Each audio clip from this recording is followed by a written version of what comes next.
салом шунавандаҳои гиромӣ, ба таваҷҷӯҳи шумо гуфтори адабӣ аз рӯи асари қаҳрамони Тоҷикистон устод Садриддин Айнӣ ёддоштҳо дар қироати ҳунарманди халқи Тоҷикистон Ато Муҳаммадҷонов пешниҳод мегардад. гуфтори ҳаштум. айёми баҳорон вақти тутпазӣ буд. акам бо Саид Акбар Хоҷа аз Бухоро омаданд. онҳо баъд аз якчанд рӯзи дамгирӣ монанди ҳарсола ба пеши хатиб дарс сар карданд.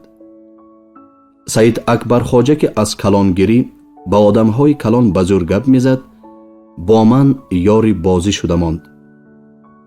ӯ дар меҳмонхонаи падараш ки ду дари вай ба тарафи чорбоғи масҷид кушода мешуд менишаст.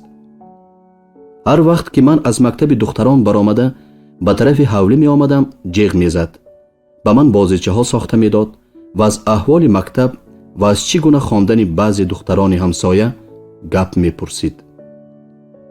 дар ин миён аз аҳволи Ҳабиба ҳам мепурсид.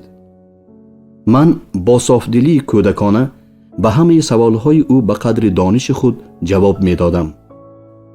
як пагоҳонӣ ки ман аз ҳавлӣ баромада аз пеши меҳмонхонаи устоамак гузашта ба мактаб рафта истода будам, Саид Акбар маро ҷиғ зад.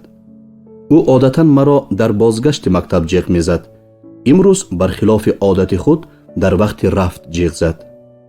ман ба ӯ як нигоҳ карда, ба мактаб дер мешавад гӯён, дар роҳи худ давом кардам. аммо ӯ такрор ҷиғ зад. дер намемонӣ, як даҳан гап мешунавӣ меравӣ, гуфт. ман ба бозгаштан маҷбур шуда пеши ӯ омадам. ӯ ба дастам як мактуби сарбаста дода гуфт: ин хатро ба Ҳабиба диҳ ва ҷавобашро гирифта биёр. эҳтиёт кун ки ба ӯ хат доданатро ҳеҷ кас набинад. ман хатро гирифта бурдам. албатта ман он вақт маънӣ ва мақсади он хатро намедонистам. ҳамон рӯз фурсати ёфта мактубро ба Ҳабиба супурдам.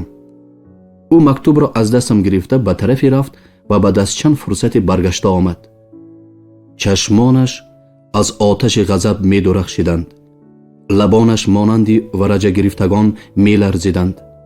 пӯстҳои рӯй ва атрофи чашмонаш мепариданд. ба ман нигоҳ намекард.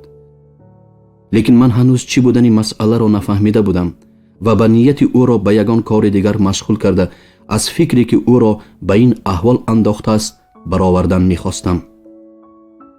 ҷавоби хатро кай навишта медиҳед? гуфта пурсидам.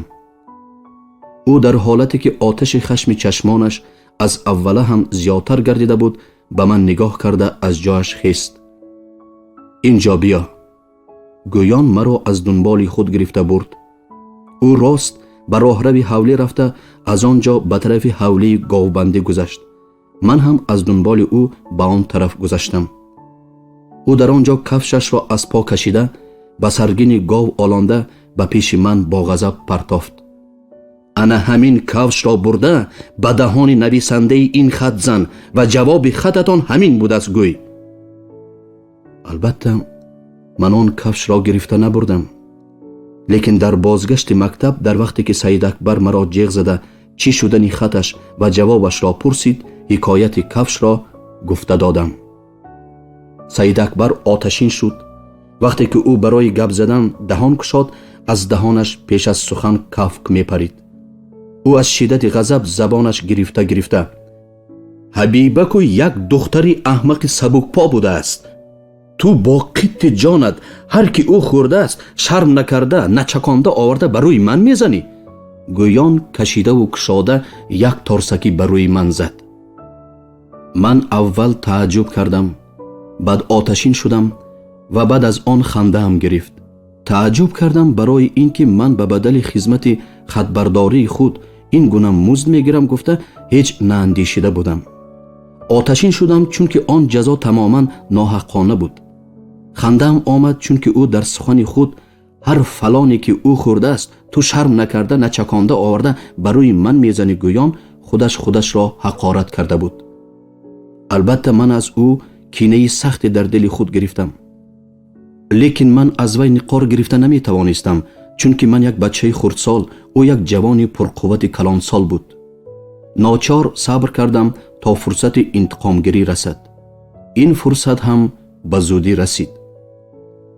پسری امکی پدرم ابراهیم خواجه پس از وفات پدرش دعاخوانی و دیوبندی را در مهمانخانه خود در خانه‌ای که پدرش می نشست سر کرده بود.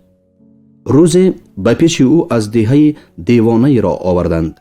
این دیوانه یک آدم قد بلند تنومند ریشکلان بود. عمرش در میانه های 30-40 می نمود.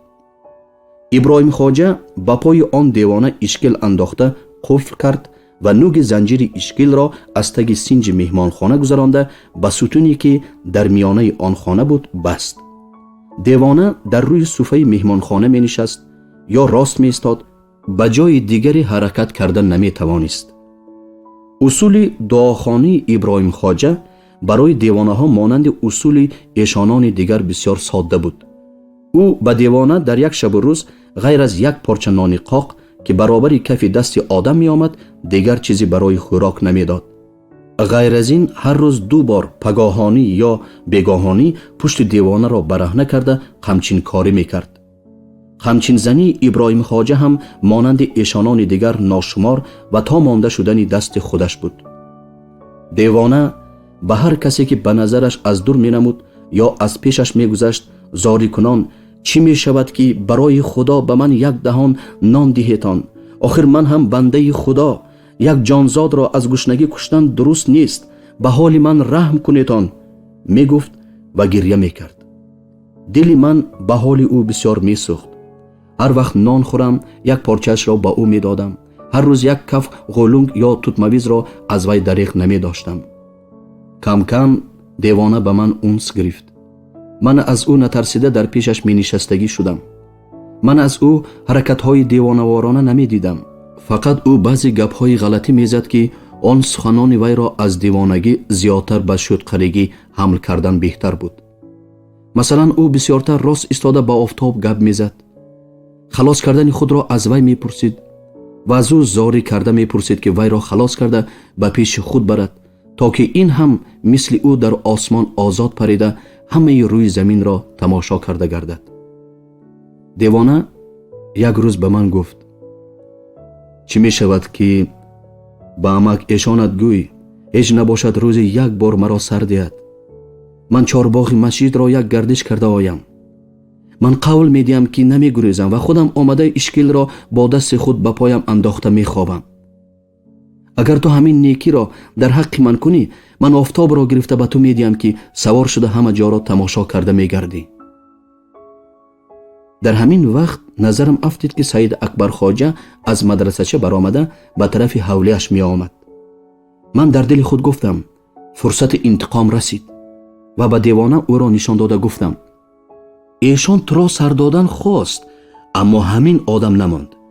اگر من اشکلی تو را کشاده سر دیم تو رفته همین آدم را زنی چشمش به جایش می افتد.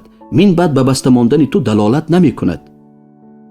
سرده گفت دیوانه در حالتی که چشمانش مانند چشمان گرگی گوسفندیده از آتش غضب شعله‌ور گردیده بود. من به مهمانخانه در آمده نوک زنجیر اشکیل را از ستون کشاده سر دادم. دیوانه زنجیر را لنده کرده به دست گرفته از جا خیست. به طرف چارباغ مسجد نگاه کرده قدم ماند. با اشکیل قدم ماندن دشوار بود و اشکیل به طرز زده شده بود که در هر قدم ماندن یک پای از پای دیگر از یک وجب زیاده پیش نمی رفت. اگر سست ماند از نظر غایب شده رفتن دشمن ممکن است. شاید به همین ملاحظه باشد دیوانه به جای قدم مانی عادی جفتک راست کرد و در هر جهیدن هر دو پایش از زمین برابر جدا شده 2-3 قدم مسافه را طی کردن گرفت. و سید اکبر هنوز به خانه خود نرسیده با او برخورده او را با 2 دستش از زمین بلند برداشته بر زمین زد و خودش بر سینه او نشسته او را با کندزانو زدن گرفت. سید اکبر خواجه در اول برخورده از زمین برداشتن دیوانه فریاد جانکاهی برآورده دیوانه مرا کشت خلاص کنیتان گفت و مگر بیهوش شد یا نفسش به درون افتید که دیگر صدایی نبرآورد. اما با فریاد اولین او پدرش از حولی و آدمان دیگر از مدرسه و مسجد دوان آمده او را از دست دیوانه خلاص کردند و دیوانه را برده در جایش بستند. من در آن وقت خطای خود را فهمیدم. чунки агар халоскорон якчанд дақиқаи дигар дер мемонданд, Саид Акбарро куштани девона муайян буд. дар он вақт ниқоргирии ман ниқоргирии золимонае мешуд. ҳоло ҳам интиқом аз ҳад зиёд гирифта шуда буд. чунон ки ман аз тарси падар зарбаи аз Саид Акбар хӯрдамро ба касе нагуфта будам, зеро агар падарам мефаҳмид ки дар натиҷаи хатбардорӣ он зарба ба ман расидааст, аввал маро танбеҳ мекард ки чаро мактуби як ҷавонро ба як духтари қадрас бурдаам. инчунин ҳам аз тарси падар ва ҳам аз тарси Саид Акбар воқеаи ниқоргирии худро ба касе нагуфтам. устоамак ғайр аз кандакории худ ба устохонаҳои дигар ҳам нақшҳои шинам кашида медод. аз ин ҷумла косагарон, читгарон ва гилкорон барои кори худ ба ӯ нақшаҳо фармуда мегирифтанд.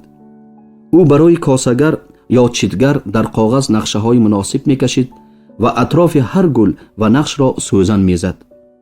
онҳо он нақшаро бурда бар рӯи кори худ монда аз рӯи коғаз хоқаи ангиш мезаданд ва баъд аз он коғазро аз рӯи кор бардошта гирифта ҷои хоқаи ангиш нишон кардаро ба тарзе ки дар коғази нақша ишора шудааст бо рангҳои гуногун нақш мекарданд. аз ҷумлаи косагарон дар деҳаи қазоқработ устое буд ки коса ва табақҳои нақшинӣ хеле хуб мебаровард. ӯ барои ҳар хумдон ба устоамак супориш дода нақшаҳои тоза ба тоза мегирифт. он устоди косагар писаре дошт ки тахминан 24-25 сола буд.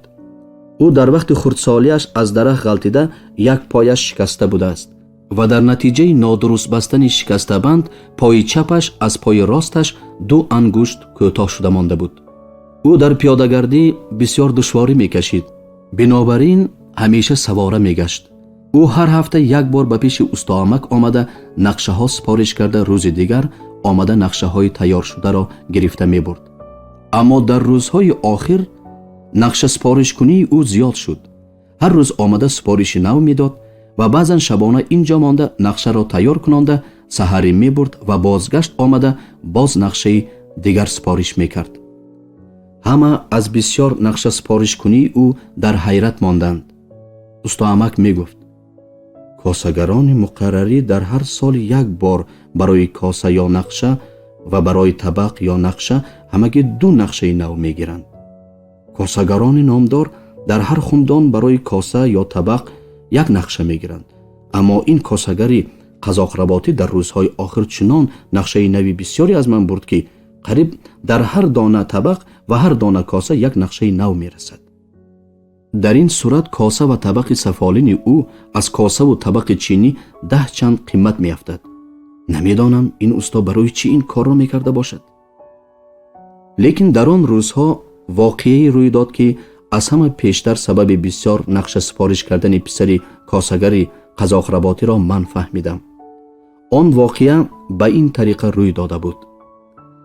баъд аз ҳашари рӯди нави шофирком Қурбонниёз Тағоиям ба қозии Ғиждивон қози Абдулвоҳид ба кори мулозимӣ даромада буд. дар он миён Тағоӣ чорбозоргардам Алихон аз Ғиждивон духтари як косагарро ба худ номзад кард. модаркалонам ба муносибати писараш мулозими қозӣ будан хост ки оилаи вайро ба тӯй хабар кунад. ман ҳам ки аз қозии мазкур илтифот дида будам хоҳиш кардам ки бо модаркалонам равам. падарам розӣ шуд. мо ба Ғиждивон рафта дар хонаи косагар хобидем. нимшабӣ дузд омад гӯён ғалоғула шуда зуд хомӯш гардид. хурду калон ҳама аз хоб хестанд. ҳамаи занон тарсону ларзон паст паст бо ҳам гап мезаданд. мардон дар ҳавлии берун буданд. писари косагар хабар овард ки омадагон дуз набуда меҳмон буданд ва бо ин хабари худ занонро осуда кард.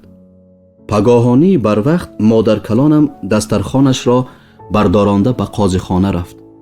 ман ҳам ба умиди дубора дидани он мӯйсафеди хушзабон аз дунболи ӯ овезон шудам. вақте ки ба қозихона даромадем, маҳрамон дастархони модаркалонамро бардошта ба худаш роҳбарӣ карда ӯро ба ҳавлии даруни қозӣ дароварданд. аммо маро бинобар писарбача буданам ҳарчанд хурдсол бошам ҳам номаҳрам гӯён ба ҳавлии дарун роҳ надоданд. ман дар ҳавлии берун дар пеши саизхона ба девори вай пушт дода сари дупо нишаста мондам. аз ҷое ки ман нишаста будам қозии пиракӣ менамуд. ӯ او در پیش دری مهمانخانه‌اش نشسته مرافعه می‌پرسید. اما او مرا ندید، یا دیده باشد هم نشناخت. اگر شناخته باشد هم به من گپ زدن را لازم ندانست. هرچی باشد آن التفاتی که من از وی چشم داشتم به من نکرد. در این میان به قاضیخانه پسری کاسگری قزاقرباطی لنگان در آمده آمد. در پهلوی او یک دخترک بود که به سرش جامه داشت. او دامن جامه کاسگرزاده لنگ را با دستش محکم داشته می رفت. ملازمان قاضی و تماشابینان کوچگی همه جمع شده درون قاضیخانه را پر کردند. همه دختری گریزه نکاح قاضیخانگی گویان با یکدیگر ذوقنان گپ می زدند. من از جای نشستگیم خیسته از قفای گروه مردم بر روی صوفه پیش مهمانخانه قاضی برآمده باشم هم چیزی را دیده نمی توانستم. یک وقت آواز قاضی برآمد. دخترم، تو را کی از راه برآورد؟ مرا هیچ کس از راه نبرآورده است. من به اختیار خود همین جوان را به شوهری خواستم. این آواز دختر بود که با هیجان گریه آلود می برآمد. اگر پدر و مادرت این کارت را شنوند چی می گویند؟ مگر آنها به این کاری تو راضی می شوند؟ این سوال دوم قاضی بود. حاضر پدرم هم همین جوان است، مادرم هم. من به راضی و ناراضی شدن پدر و مادرم کار ندارم. این آواز دختر بود که با آهنگ از اول هم جدی تر می برآمد. قاضی خطبه نکاح سر کرد. بعد از خواندن قسم عربی خطبه و علاوه تاجیکی آن با زبان تاجیکی به پسر کاسگر خطاب کرده گفت: شما که در حالت عاقل و بالغ بودن در این مجلس خیر حاضر می باشید، این دختری حاضر ایستاده را با نکاح مسلمانی قبول کردید بزنی؟ قبول کردم. این آواز پسری کاسگری قزاقرباطی بود. بعد از آن قاضی به دختر خطاب کرده پرسید: شما که در حالت عاقله و بالغ بودن در این مجلس خیر حاضر می باشید، به این جوان حاضر ایستاده با نکاح مسلمانی تن خود را به زنی بخشیدید؟ 1000 بار بخشیدم. این آواز دختر بود که اکنون آرام می برآمد و به گوش من شناس می رسید، اما نمی دانستم این آواز را از کی و در کجا شنیدم. گروه مردم به بالای کاسه آبی که عادتاً در مجلس نکاح می گذارند در تلاش افتادند. پسری کاسگر با دختر از صفه قاضی فرامده به طرف دروازه رفتند. دختر به طرزی که در وقتی به قاضیخانه در آمدن بود حالا هم دامن پسری کاسگر را داشته در پهلوی او می رفت. من با 2 خیز از آنها پیشتر از دروازه قاضیخانه به کوچه برآمدم تا بینم که این آواز شناس آوازی کی بود. از کوچه دوباره به طرف دروازه قاضیخانه رو آوردم، اما به چشمان خود باور نمی کردم. دختری که در پهلوی پسری کاسگر از قاضیخانه می برآمد حبیبه بود. من با دیدن این حال در حیرت افتاده راست ایستاده ماندم. حتی به حبیبه که راست از رو بروی من برآمده بود راه هم نداده بودم. حبیبه مرا دید، اما او مانند من در حیرت نافتاد. تبسم کنان به من نزدیک شده با سر انگشتانش به سر سینه من دوستدارانه زده به راه دادن اشاره کرد. ها بلاچه، تو در این جاها چی کار میکنی؟ از همه پیشتر تو فهمیدیدیه. به همه سلام گوی. گفت و عروس و داماد خوشبختانه از پیش من گذشته به اسبی که در پیش قاضیخانه در کوچه بستگی بود سوار شده رفتند. اکنون به من معلوم شده بود که حبیبه چرا آن غزل حافظ را که با بیت زیرین سر می شود: دست از طلب ندارم تا کام من برآید، یا جان رسد به جانان یا جان ز تن برآید، با آواز حزین سروده گریه می کرده است. آن دختری قهرمان در شرایط استبداد فیودالی عصر میانگی محض با سخت ارادگی خود به همه مانعه ها پشت پا زده به جانان خود رسیده بود. اما راستی جانان حبیبه به من معقول نشده بود، چون که او به زم سخت لنگ بودن بدنما هم بود. لیکن این حال داماد درجه محبت، غیرت، وفاداری و سخت ارادگی دختر را باز هم بلندتر کرده نشان میداد. من بعد از کلان سالتر شدنم نکاح دختران گریزه را در قاضیخانه های وابکند، زندانی، جاندار و قراقل چندین بار دیدم. بنابراین حبیبه در این یادداشت چنان که یک نام ریالی شده در آمد. در عین زمان این دختر تیپی آن دختران است که به مقابل استبداد و شکنجه های اسد زیاد زمان امیری، اسیان و قهرمانی نشان داده با دلدادگان خود می گریختند و با قاضیخانه ها رفته با آواز بلند نکاح خود را طلب می کردند. اکنون به من معلوم شده بود که چرا پسر کاسگر در هفته آخرین آنقدر بسیار نقش سپارش کرده بود است و البته برای با دختر علاقه پنهانی بستن به بهانه نقش سپارش کنی به آنجا بسیارتر رفت و آمد کرده است. اکنون به من معلوم شده بود که در حوله پدر عروس تقاعیم کسانی که در نیمه شبی آمده اول دوز گمان کرده شده بعد از آن مهمان شمرده شدند همین داماد و عروس بودند که از ساکتری گریخته آمده به علاقه همکسبگی شب به آنجا فرآمده بعد از روز شدن به قاضیخانه رفته بودند. این چنین اکنون به من معلوم شده بود که با وجود خط و سواد خوب داشتن حبیبه چرا پدرش او را به مکتب بیبی خلیفه ما فرستاده بود است. البته این کار برای بستن راهی عشقبازی حبیبه با پسری کاسگر بود است. من ابراز حبیبه را در داخونده با نام گلنار تصویر کردم. بعد از مکتب خانی من مکتب را تمام کردم، لیکن هنوز سواد نداشتم.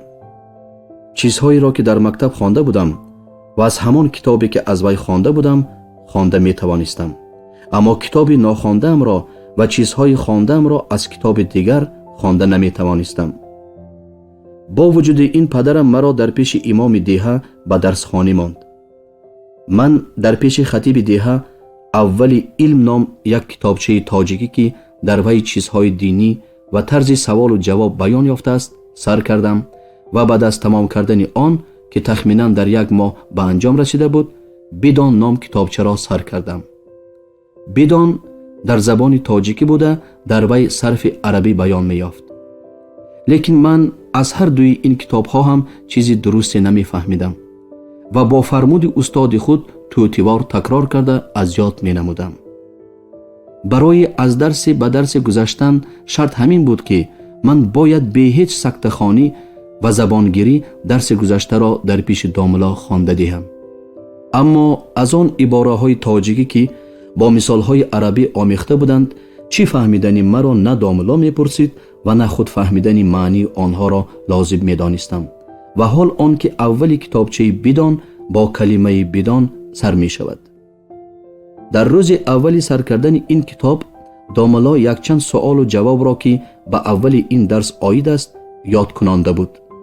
سوال اول این بود: مصنف چرا بدان گفته است و بخوان نگفته است؟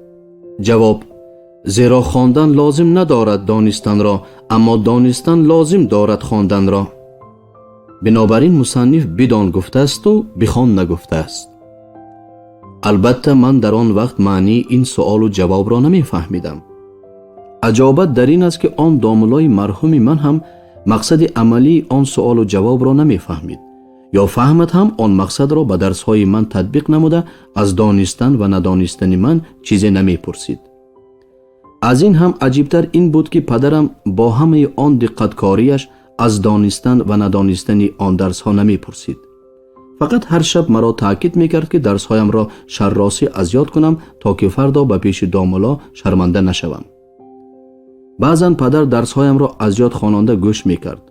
اگر برا و بی غلط خوانم برک الله درس هایت را همیشه انا همین طرز از یاد کن میگفت. در همه آن درس خانی ها و مکتب خانی ها تنها دو چیز به من خوب تأثیر کرده بود. یکی از اینها حساب ابجد بود که چنانچه در مکتب کهنه تفصیل دادم. آن حساب را پدرم به من در وقت ابجد خانی هم یاد داده بود. من به اساس آن قاعده حرفهای عربی را تکرار به تکرار حساب می کردم و با رقمهای نهگانه هندی و صفر نوشته جمع می نمودم و از این کار ذوق می گرفتم. دویم از خواندن شعرهای تاجیکی ذوق می گرفتم. ҳарчанд дар он вақтҳо маънии он шеърҳоро пурра нафаҳмам ҳам оҳанги онҳо ба ман бисёр маъқул шуда буд ва ғазалҳоеро ки аз ёд карда будам дар танҳоӣ замзама мекардам ва завқам боло мерафт.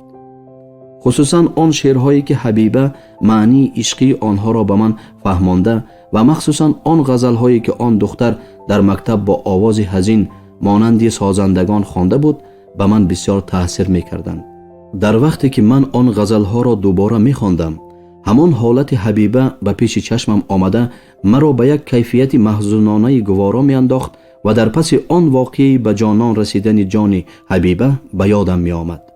ҳайкали он духтари парипайкари нозукандом ба назарам ба шакли як қаҳрамони афсонавӣ муҷассам мегардид ва ин ҳолат ба дилам чунон таъсир мекард ки дар сарам савдои он гуна қаҳрамон шудан даст аз талаб надоштан меафтод. ман мехостам ки маънии пурраи ҳамаи байтҳоеро ки медонистам ё мешунидам фаҳмида гирам. дар ин бора ягона ёрирасони ман падарам буд. падарам дар ин хусус ба суолҳои ман пурра ва фаҳмонда ҷавоб медод. аммо вақте ки суол дар бораи маъниҳои ишқии шеърҳо мерафт, пешонаашро турш карда ба абрувонаш чин оварда, ҳоло ба ту барои фаҳмидани ин гуна чизҳо вақт нарасидааст, калонтар шавӣ мефаҳмӣ, мегуфт. ман он вақтҳо намедонистам ки дар диёри мо шоирҳо ҳастанд. ақидаи ман ин буд ки барои шеър гуфтан валӣ будан лозим аст. дар замони мо ки охирзамон аст, валӣ шудан мумкин нест.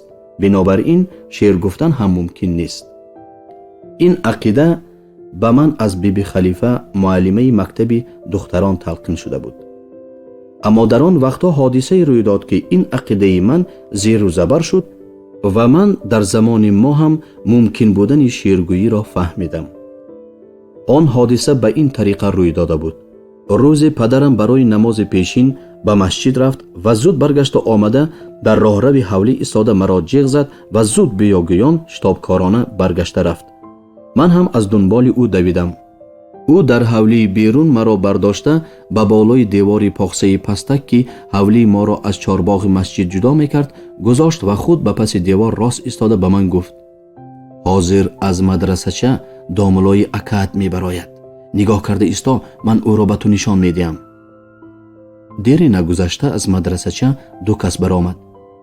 яке аз онҳо хатиби деҳа буд ки ман дар пеши ӯ дарс мехондам ва дар паҳлӯи ӯ як одами миёнақади хушкбадани сабзиначеҳре меомад ки риши миёнаи сафедшуда дошт. ба сараш як саллачаи сафеди хурд ва ба танаш як яктаи сафед буд.